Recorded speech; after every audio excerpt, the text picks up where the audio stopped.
Two teams, Texas Tech and Kansas State, are figured to be towards the top of the Big 12 standings when it's all said and done. But today, we're going to play devil's advocate a little bit. We're going to talk about why they potentially might not be towards the top in one of the craziest conferences in college football, right here on a Locked On College crossover of Locked On Kansas State and Locked On Texas Tech.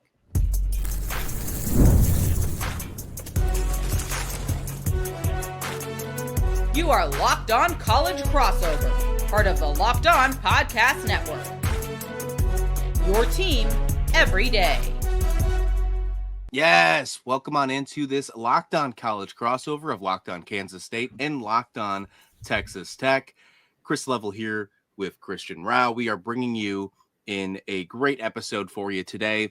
We're going to talk a little bit of just Big 12 madness. I think that's probably the best way to describe this one, because this game coming up towards the end of the season, it's in the second half, could be, in my opinion, a potential Big 12 game of the year. It could define the season for multiple teams and not just the two we're going to talk about today, and maybe potentially could host one of the teams that find themselves in the college football playoffs. We got plenty to talk about, but we're also going to explain why, if all of the hype between these two teams are legit, but then at the same time, we're going to talk about why they might not be. We'll dig into that on this episode. Today's episode is brought to you by FanDuel. Right now, new customers can get $150 in bonus bets when your first $5 bet wins. Chris, Texas Tech has had a great offseason. I think there is no doubt about that. When I immediately think about Texas Tech, the first thing that comes to my mind this year is, man, they were not afraid to spend money. And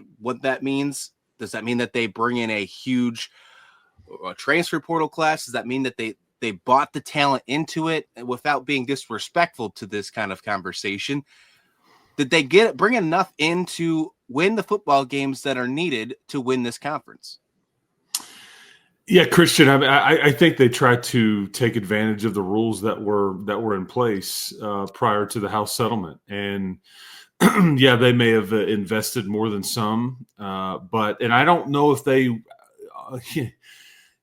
Texas Tech's scenario late last year was that they were so close. They beat Arizona State, they beat Iowa State. Those are the two teams that played for the conference championship, and I think they were one win away from a spot in Arlington, and so I think that's part of what plays into this. And I think they went into the portal window. I mean, the head coach, Joey, he told me and others, we're going to take about 8 to 10 kids in the portal.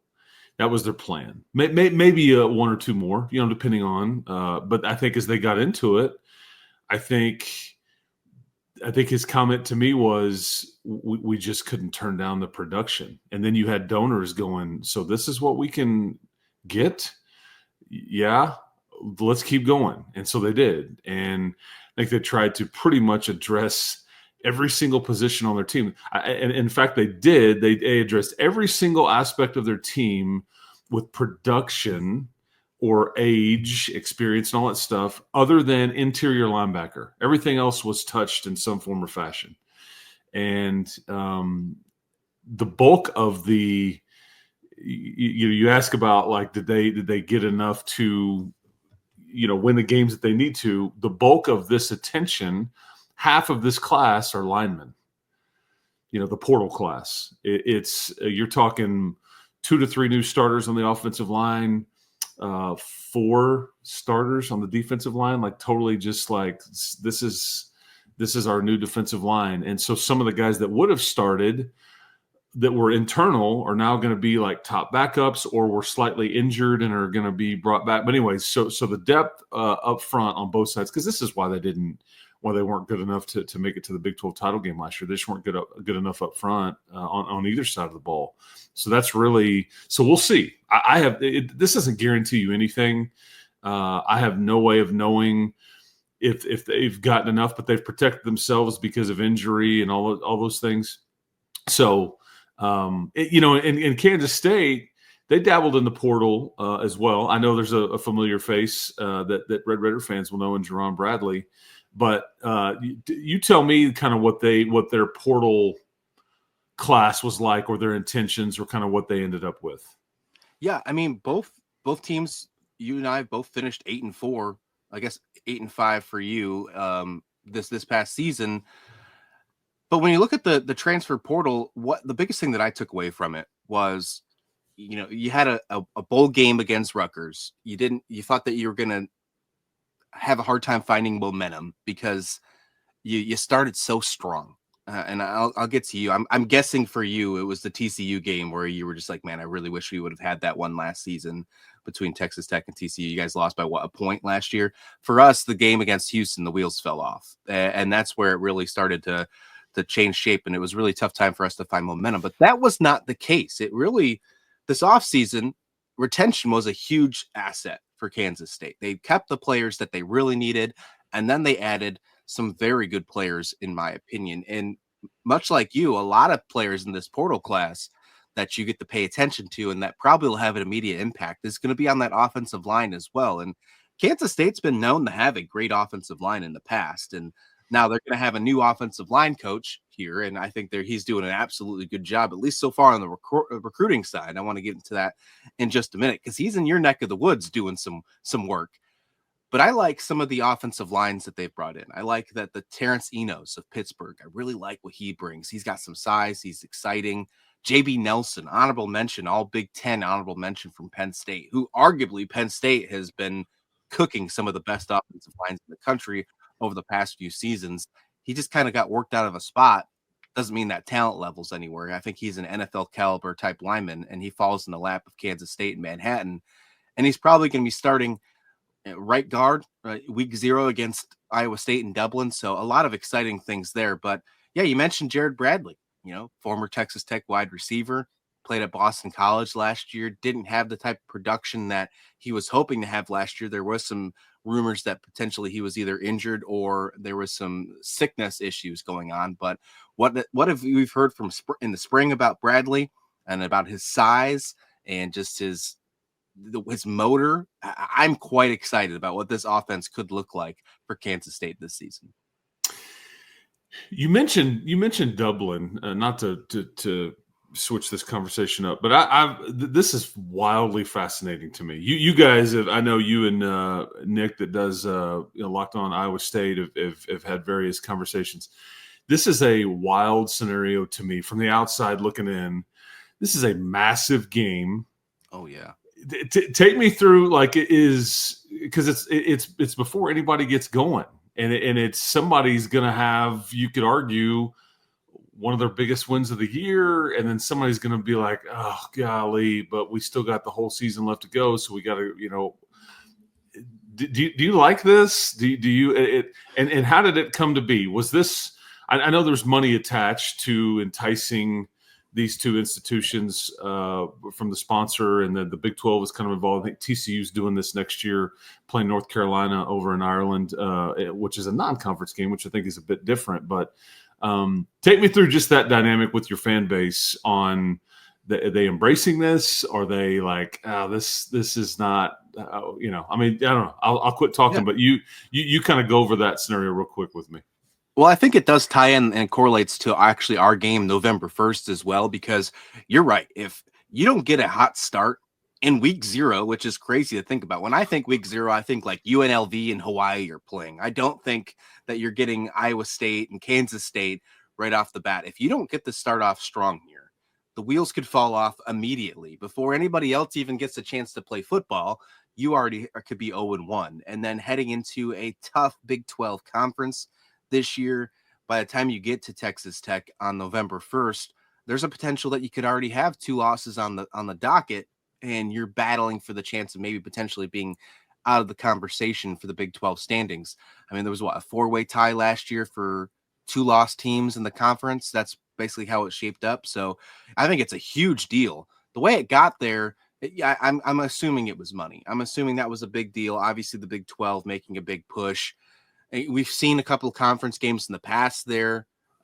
Northwestern played at Nebraska, I think that was, if I remember correctly, in the past. Well, and last year it was, I think, Georgia Tech and Florida State, if memory serves. Right. Yeah. Okay. So next year actually will be quite different since it'll be non-conference. So, I'm excited for it. I think it's a really great opportunity to shine your brand. And I think it's a smart idea for Brent Yormark doing that as well. Any chance you can get to to make the Big 12 stand out against all the other conferences. What I've seen from the fans across social media, message boards, I would say probably 9 out of 10 are excited. You have the few negative people in there, or maybe the realistic people. If you don't know if you want to call it negative, it might be realistic, talking about how this could be a really bad thing for Kansas State in a team with a roster that has so much potential, but maybe not, trying to set in and be ready to play Big 12 football right away. Like most other teams in the conference, you get a chance usually to play a couple non-conference matchups, sometimes even FCS opponents to start your season. In this case, we're playing the runner-up of the Big 12 champions last year, a team that just lost in the Big 12 championship, won their bowl game, the Pop-Tart Bowl, in Iowa State, who is a very tough team to start the year before anyone else does. They are the first game on the docket in week 0. So yeah, I'm optimistic. I do think we can take care of Iowa State. I really like the transfer additions he brought in, but kind of swirling into what we were talking about, and we'll get to it at this next segment. If they lose to Iowa State, that could be one of the biggest reasons why they're not a Big 12 contender, because I think the wheels could fall off super early. And that might be a good sign for you over at Texas Tech when you guys come to head to face us in Manhattan on November 1st. So I want to tie that in. I want to get into actually what would happen because everybody's saying the Texas Tech is going to finish towards the top of the Big 12, if not the top. I see your name all over the place when it comes to preseason top 25, even though finish the season 8-5. I see Kansas State there as well. But for us to be maybe outside, for us to fall off there, what needs to happen? Let's get to that next, right here on this Locked On College crossover of Locked On Kansas State and Locked On Texas Tech.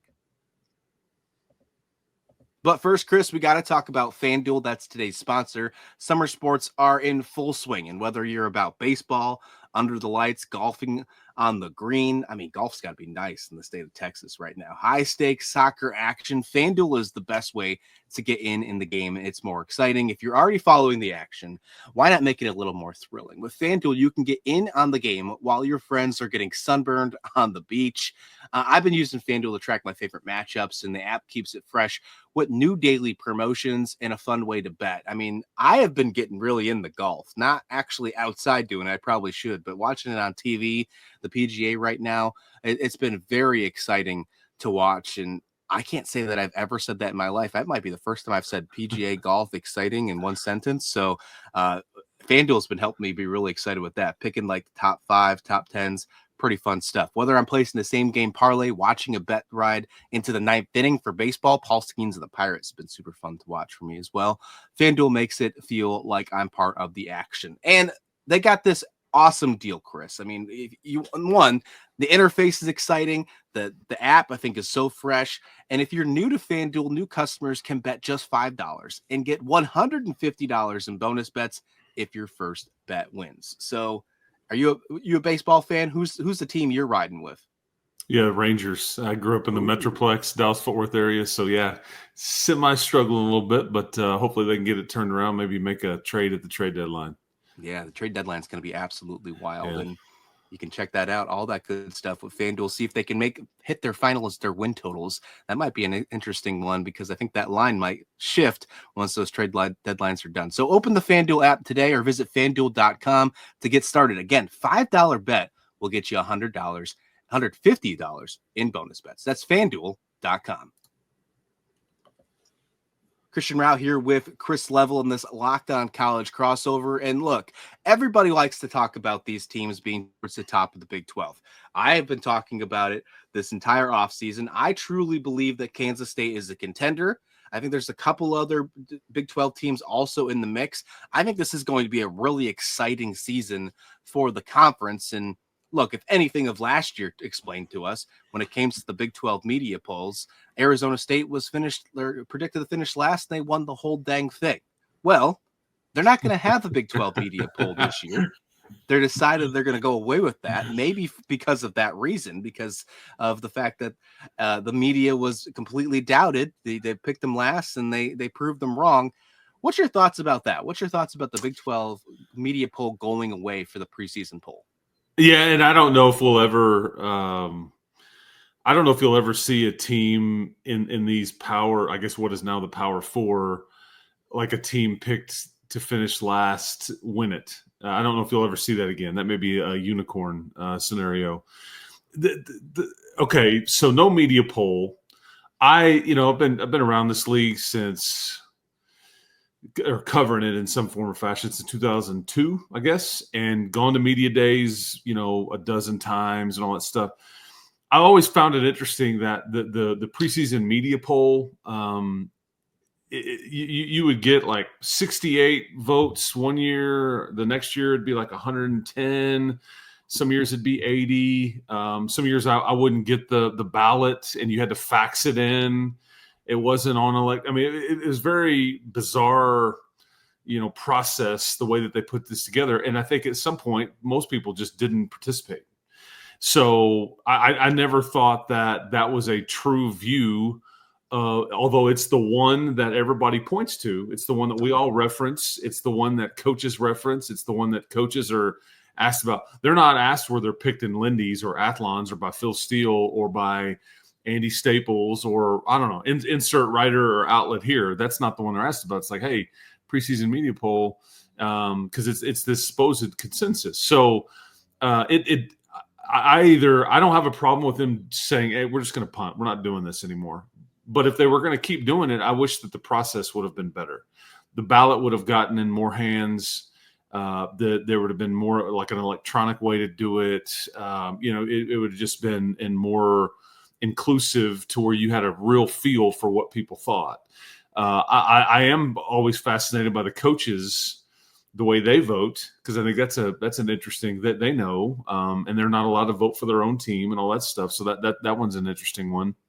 But Christian, if we're being honest, I wish they'd just do away with preseason polls to begin with, because this is part of the Big 12's problem.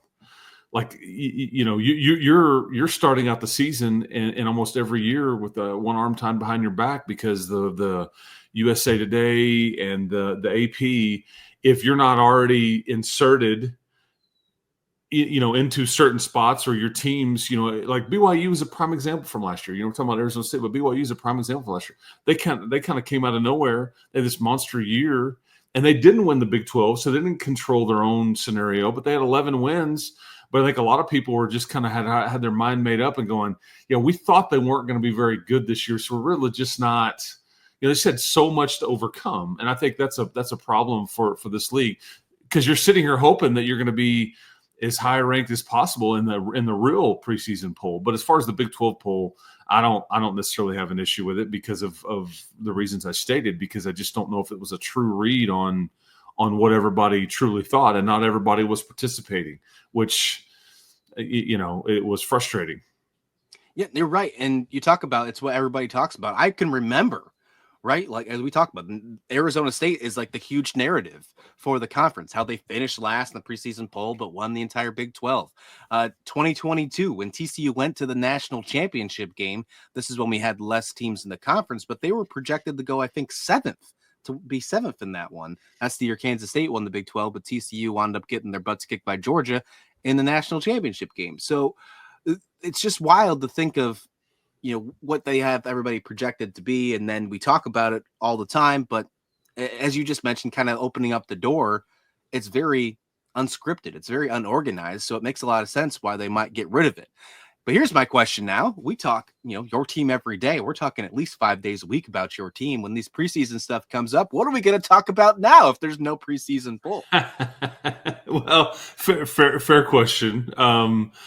Because it is something. It's part of list season, right? It's just one of the next things in line, and it is something you can officially point to. I think that maybe we would, whenever the coaches, that's the one that we would maybe point to the most, because that's separate. That's not the one that necessarily the Big 12. Maybe that is the one that the Big 12 will actually send out. They're still going to do. Because even like if you get into this even further, like they're still going to do the preseason all Big 12 teams, and they have a spot on there for a fullback. They have a spot on there for, I don't know, like only two receivers when almost every team out there's offense, is like starting three or sometimes four. Not everybody utilizes a tight end. You see what I'm saying? It's like those are even kind of a bit tricky and not necessarily modern compared to the way it used to be. But again, I digress. I'm not trying to complain about everything. I'm just kind of stating the facts there, in that it's a bit goofy on some of those things. So there'll still be some things we could talk about. Christian, like because I whenever I've done shows like this or radio interviews or whatever it is, and it's like, hey, where does Tex place in the Big 12? Who do you think? How would you pick it?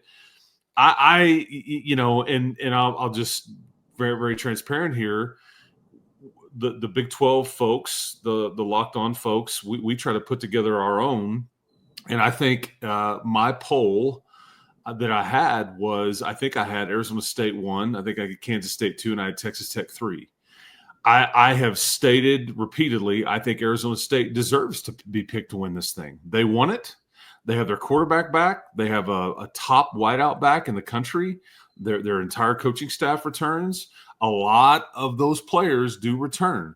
They may be battling complacency, but I think that's my opinion. I think they deserve the right to be picked first. And I've stated Kansas State second. I think they have a lot back. I think there's a lot of street cred for Chris Kleiman. And then I think with Texas Tech, again, they weren't bad last year. I mean, they were really good, and they beat some of these teams that played for the deal. And they've added, according to everybody else, they've added legit talent, production, and all those things. It's just a matter of Texas Tech, can they put it together? Christian, if I ask you, Texas Tech won't be in Arlington, I want you to tell me why they wouldn't be. Like, what would be the pitfalls? Plural. You can take that list as many as you want to on the various reasons. So what keeps you up at night? Ooh, if Texas Tech isn't in there, or if Kansas State doesn't? No, I'm asking you about Kansas State. Okay, good. All right. First off, I will say I agree with all of what you said about where I think they should be in our preseason poll. Arizona State deserves to be number 1. They won the conference. I think where you set off to be going. I like what you said about 2 and 3. I really do. To give my actual answer about where I think Kansas State would be and why they wouldn't be in Arlington and like click the break glass in case of emergency, I'll give you that right after this. A little Ryan Seacrest right after this break.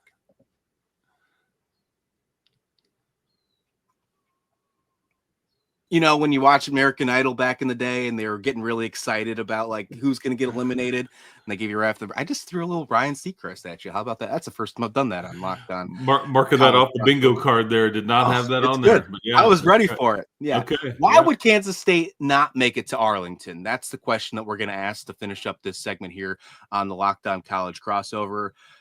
Well, look, for 2 years in a row, Chris Kleiman and Kansas State have gone 8-4. You know, if you're going to say what's going to happen, I think the easiest conversation, not talking about injury, because I think that's just the scapegoat of this conversation. I think that the easiest answer would be Avery Johnson does not take a step up in year 2 behind center. I think that would be the easiest answer. You start off the season 7-1 last year. The wheels fall off in Houston. You end the season 8-4, and then you have an exciting comeback win against Rutgers in a Rate Bowl game. Matt Wells, if Matt Wells, his new offensive coordinator, his new system that he's going to install, that's going to be focusing heavy on play action. You know all about Matt Wells over at Texas Tech. I'm hoping we get Utah State Matt Wells, not Texas Tech Matt Wells. And with that play action type of performance with Avery Johnson, I'm hoping that in 10 years down the road, when we talk about Matt Wells' legacy, we don't talk about how he was a great coach for Jordan Love of the Green Bay Packers. He was what he did with Avery Johnson of Kansas State to make him the best quarterback he possibly can be. That's what I'm hoping for. But the reason that Avery Johnson might not succeed in this break glass in case of emergency scenario is maybe the Matt Wells situation, the scenario, the project doesn't work out. These wide receivers, although their size is something that Kansas State has not seen in quite some time, maybe don't pan out. The running back game, missing out on DJ Giddens, who's now in Indianapolis. They focus more towards speed of Dylan Edwards. Can that hold off? Can that be a longevity issue? Dylan Edwards is a small running back.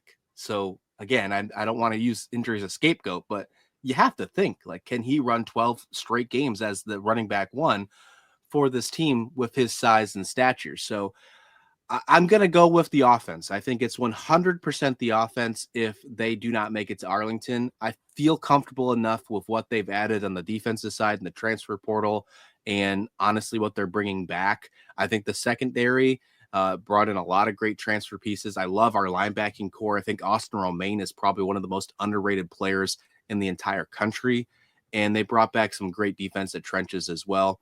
I think the offensive line gets it done.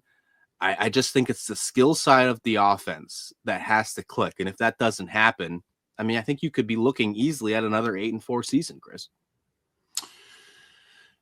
Yeah, and for Tech, I as an outsider, I think a lot of it points to Avery Johnson. But heck, man, a lot of this points to a lot of the QBs in this league, and this is the best collection of returning quarterbacks in the country in this league. I mean, because in some years, some of these guys that are thought to be like the fifth, sixth, seventh best quarterbacks in the league would be like the first or second. When's the last time you've seen this? I don't mean to cut you off, but when's the last time you've seen this in a conference where we're talking about some of the teams that we're projecting to finish like 12th have a quarterback that could easily be a top quarterback in a conference in different years? Honestly, it was it was back like in the late 2010s. There was a time frame when, like Texas Tech had Graham Harrell. I think you're talking. Texas had Colt McCoy. Oklahoma had, I'm trying to remember which one it was, but because they had a stretch there where they just had so many.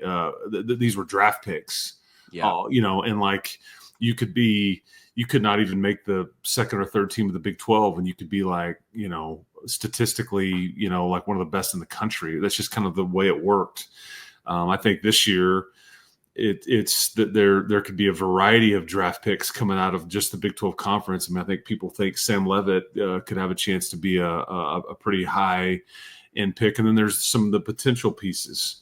I mean, look no further than to when Tennessee lost their quarterback. I know that, tampering is illegal and you're not supposed to do it. Give me a break. But like Tennessee started when they needed to replace their guy Nico and they were without a quarterback. Who did they started calling? They called Kansas State. They called TCU. I think they called Arizona State. I mean, not that they called the schools, but they were trying to shop in this league as far as QBs go. And what's interesting, you mentioned Coach Wells. I'm still talk to him all the time. Buddies with him.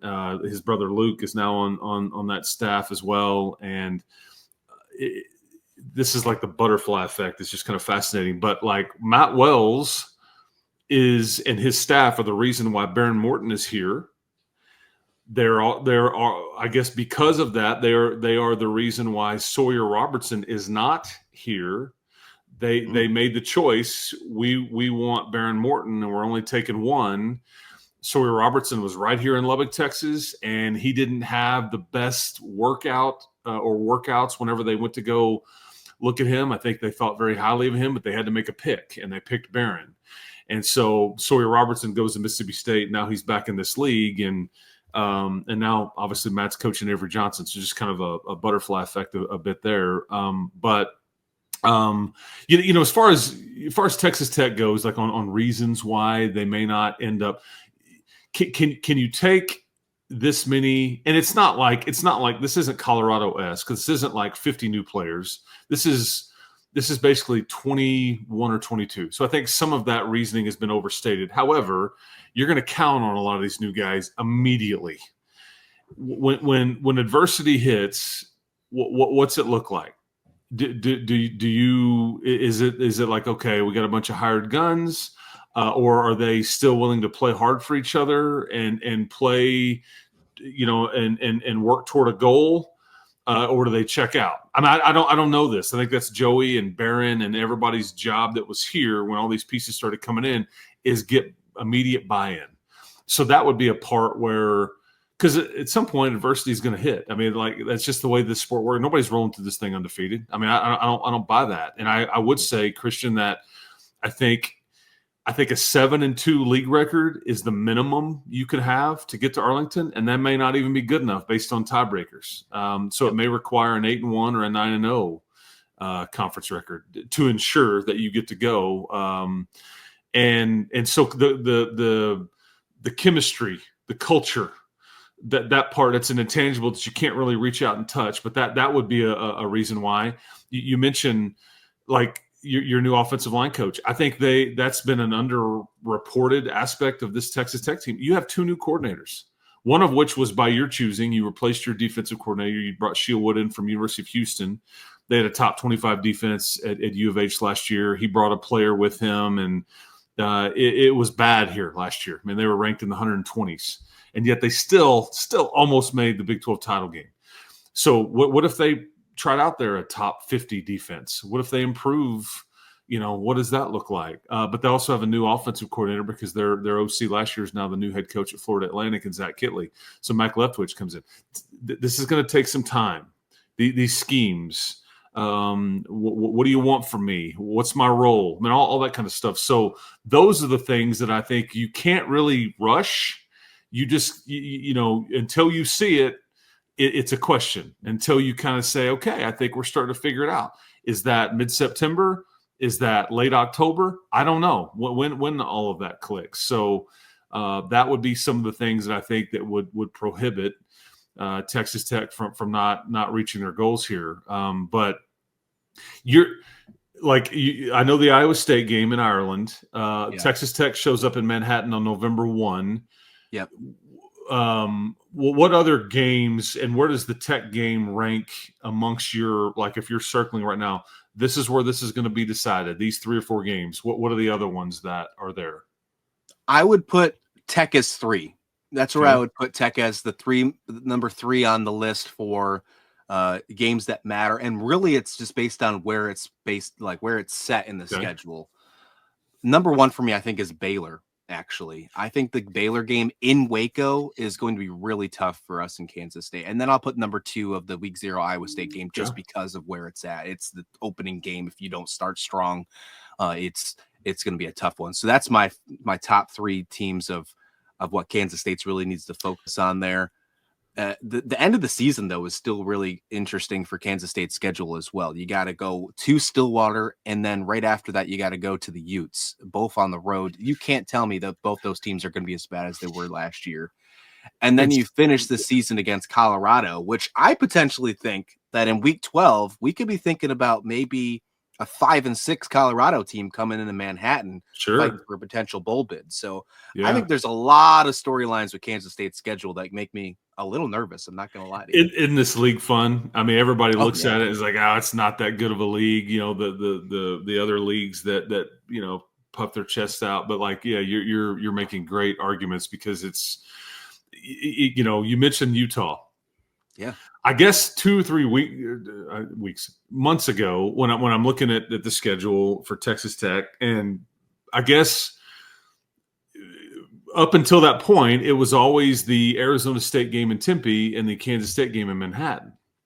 And then Vegas starts to, set some odds, and then Phil Steele comes out and is like, I got Utah winning this thing. Granted, they're tied there with the aforementioned Baylor and some of these others, but it's pretty apparent that Utah, there's some thought that they're really going to bounce back. And I'm with you. I don't think a Kyle Whittingham coach team or a Mike Gundy coach team, and maybe they will. Maybe they will be as bad. And maybe this is the point we're watching it happen in real time where they just kind of lose it, like they can't get it back. But I think they've earned the right to go, watch out. And so that's Texas Tech's first conference game. It's in Salt Lake City. It's September the 20th, I believe. And now I'm looking at it going, it's in that group of 3. It's not just those 2 games. It's that other one. You get BYU at home. I don't know what their quarterback situation is going to be with everything going on there. Their other 2 road trips are Houston. Watch out, as you guys know. And then you on Thanksgiving weekend, you go up to Morgantown and play Rich Rod, which that could be a team that they could have it figured out by then. They could, or they could, because I think a lot of people feel like they are one of the worst on paper. But what will they be at that point? Will they be, 3-8? Will they be 7-4? I mean, I have, no way to know, but they are clearly not on paper anyway as talented as some of these other teams that we're sitting here talking about. But yes, the Kansas State, Arizona State game and the Utah games, all on the road. Those are landmines for you without a doubt, and just makes it kind of fun because and the margins in this league, it's going to come down to one win for everybody. Like it's going to be, it's going to be right there. And so you show up and don't have it one day, that may be in the one that got you. And that's why I think playing 9 conference games is the way you should do it. And there's some of these other leagues that only play 8 are soft. Yep. Only big boy leagues can play 9 conference games, Chris. We know that. We know that's the case there.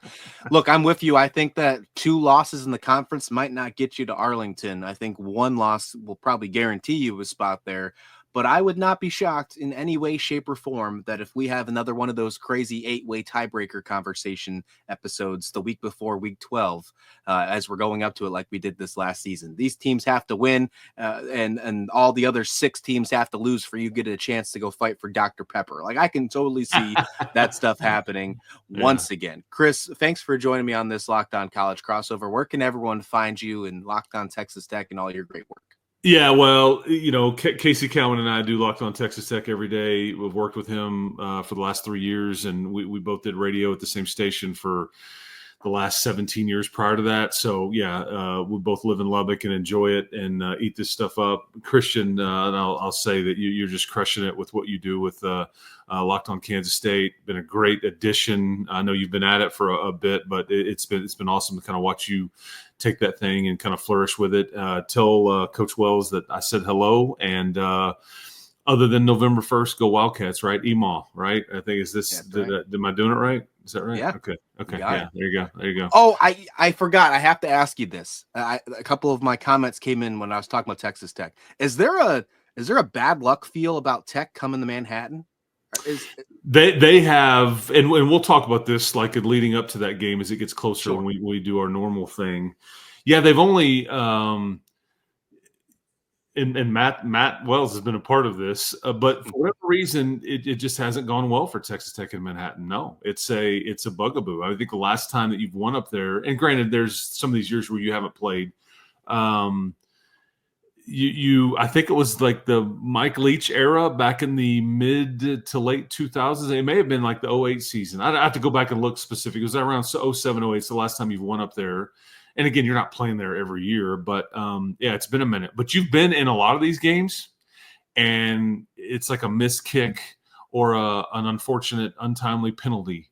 Or, I mean, when Coach Wells was at Tech, you went up to Kansas State and you had one of the best kickers in the country from the year before on your team, and I think that there was like 2 missed 30-ish 35-yard field goals, and then you have a close loss. I mean, it's just kind of like chalk it up as like geez, man. So yeah, now that's the one good thing, Christian, about all these new pieces. They have no idea about any of that.